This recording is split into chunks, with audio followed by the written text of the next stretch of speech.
അല്ലെങ്കിൽ ഒരു temple ലുക്കൊക്കെ create ചെയ്ത സമയത്ത് സെറ്റ് മുണ്ട്, സെറ്റ് സാരി എന്തോ ആയിക്കോട്ടെ അതിൻ്റെ ഒക്കെ ഇപ്പോൾ യൂസ് ചെയ്യാൻ പറ്റിയിട്ടുള്ള ഒരു ഇയറിംഗ് ആണ് അടുത്ത് ഞാൻ കാണിച്ചു തരാൻ പോകുന്നത് കേട്ടോ. ദേ ഇതാണ്. ഇത് ഞാൻ പൂരപ്പറമ്പിൽ നിന്ന് വാങ്ങിച്ചതാണ്. എനിക്കിത് ഭയങ്കരമായിട്ട് ഇഷ്ടമായി കേട്ടോ. ഫസ്റ്റ് കണ്ടപ്പോൾ തന്നെ എനിക്ക് ഭയങ്കരമായിട്ട് ഇഷ്ടമായി ഈ ഒരു ഇയറിംഗ്. നല്ല രസമുണ്ട്, ലക്ഷ്മി രൂപത്തിൻ്റെ മോഡലൊക്കെ ആയിട്ട്. ഈ ഒരു കളറാണ് എൻ്റെ ധാവണി ഉണ്ടായിരുന്നത്. അപ്പോൾ അതിന് മേച്ചായിട്ട് ഞാൻ വാങ്ങിച്ചതാണ്. നല്ല രസമുണ്ട് കാണാൻ വേണ്ടിയിട്ട്. നിങ്ങൾക്കിത് എത്രത്തോളം ക്ലിയർ ആവുമെന്ന് എനിക്കറിയില്ല. ഇട്ട് കാണിച്ചു തരാൻ പറ്റാത്തതുകൊണ്ടാണ് കേട്ടോ ഇങ്ങനെ വെച്ചിട്ട് കാണിച്ചു തരാം. നല്ല രസമുണ്ട് കേട്ടോ ഈ ഒരു ഇയറിംഗ്. ഇതിന് വന്നിട്ട് 180 രൂപ ഉണ്ടായിരുന്നു കേട്ടോ ഈ ഒരു ഇയറിങ്ങിന്. നല്ല രസമുള്ളൊരു ഇയറിംഗ് ആണ്. ഇതെങ്ങനെയുണ്ട് കാണാൻ?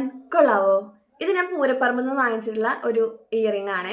പ്രൈസ് അറിയില്ല, ഞാൻ കുറേ വാങ്ങുന്നതിൻ്റെ ഒപ്പം വാങ്ങിച്ചൊരു കമ്മലാണ്. എനിക്ക് പെട്ടെന്ന് കണ്ടപ്പോൾ എനിക്ക് ഇഷ്ടമായി ഇത്. എനിക്ക് എല്ലാം ഇഷ്ടപ്പെടണമെന്നില്ല കേട്ടോ. ഇയറിങ്സ്